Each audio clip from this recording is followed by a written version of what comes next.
Hi, okay, let's go through the laybys.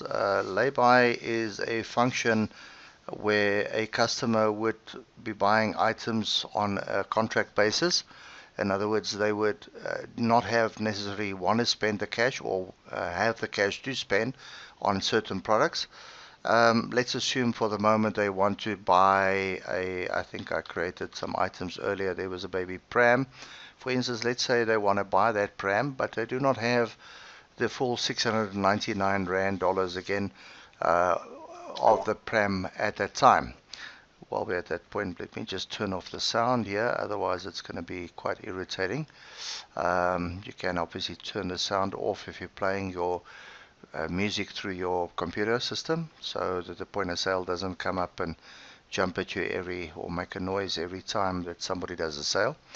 Alright, let's get back to the lay-by. So on the lay-by, I've now sold the item. My customer says that they would like to put that on a lay-by. In other words, they'd like to pay it off over a certain period of time. I'll press Alt F12 on my keyboard, which is the default. Of course, you can change it to anything else. And you can say, I'm doing a lay-by sale. Alright, so once you've pressed Alt F12, you need to type in the customer's name. Let's call this customer, this is a Jane Doe customer.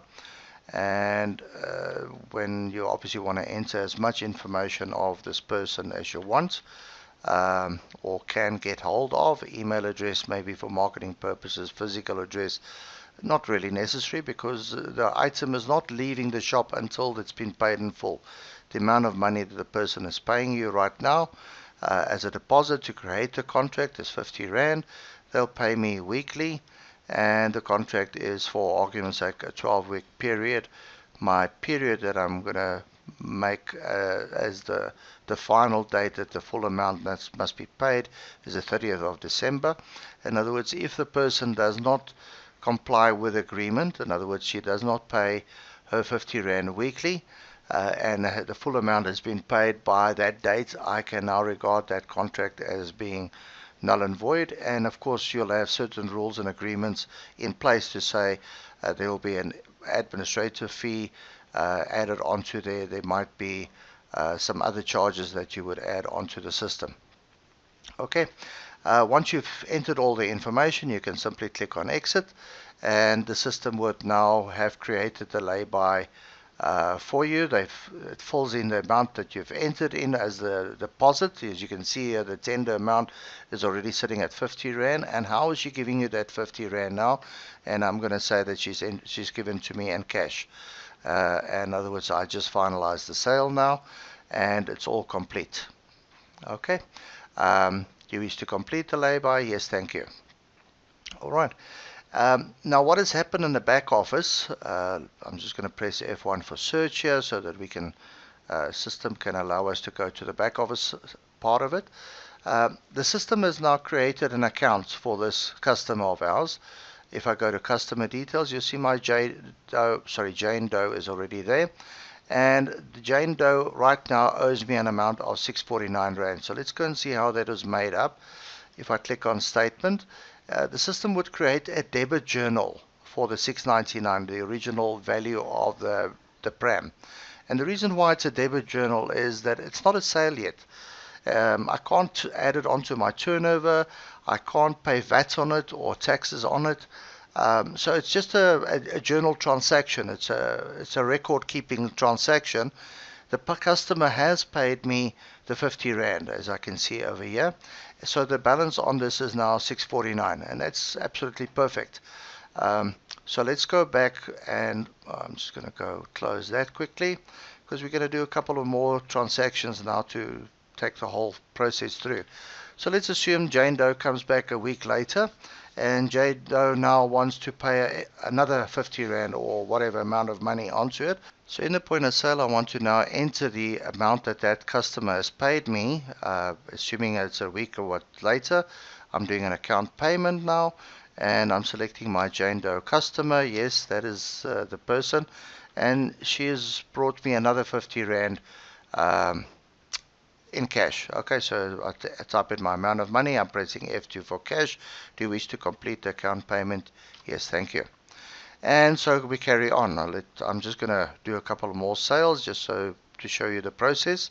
Okay, so again, Control F6, account payment for Jane Doe, and let's jump the gun a little bit and set that she's given us an amount of 400 Rand.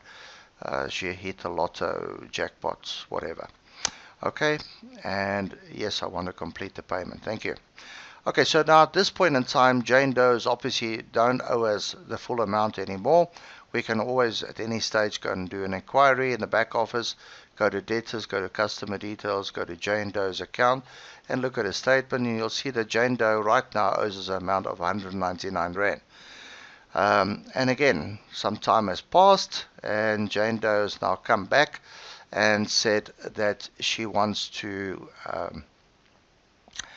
settle the amount with us. So I'm going to go back to my point of sale, and now the last part of it, Layby, is the critical part. In other words, this is the part now where we do the final payment settling of the account.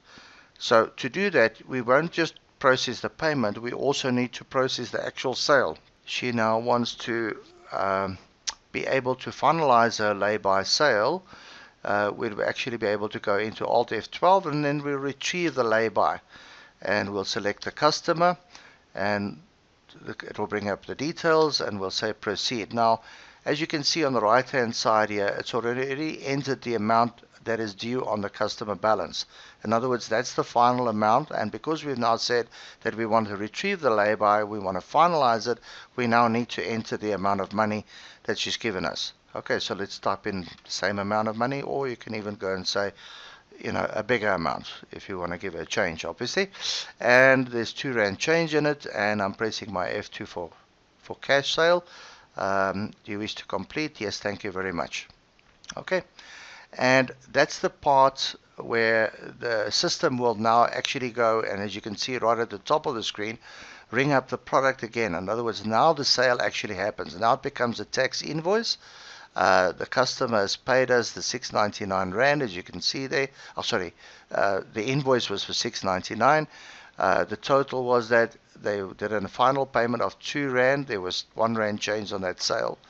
And again, if I want to go and print a statement for this customer, I could literally go into the back office, debtors, customer details, go back into customer details, double click on the customer, and you'll see that this customer's balances are now nice and clean. I can print a statement for the person, and very clearly on the system there was my original debit journal that we went through earlier, the payments one by one that came through, the 50 Rand, 50 Rand, another 199 that was paid today, and then the credit journal, which this credit journal over here will offset the debit journal that was raised right in the beginning. Okay, and then the invoice itself. So between all the debits and credits, as you can see, the result is 0. Customer happy, books are happy, accountants happy, taxman happy, everybody happy. Okay, just a couple of small issues on the Laybys. Hopefully you're still listening and you haven't jumped out of the video. Very important that you'll see that when the Layby account is being created, it shows the Layby here as COD. Please do not change this account to something else. We often get customers that says my Laybys don't work. Well, they don't work because you went and played around and decided that it's a good idea to make it 30 days or 60 days or something. Just leave it like that. It's got to be COD for the system to perform the proper functions of that. That's the one part, and I should have supposedly started the video off by saying that critical that on the system the Laybys only work if you use open item debtors. Okay, so very important that you go and select this right from the beginning. Now in the manual you'll see that we refer to there that this needs to be changed after month end. So if you want to change it and your system pops up with a little message that says can only be done after month end, please immediately go and do your cash ups, day ends and a month end, and then come and change it before you do any other transactions. That's very important. So the open item debt is critical, and then don't change the terms for Layby customer. And that's Layby in 4-part system. Enjoy.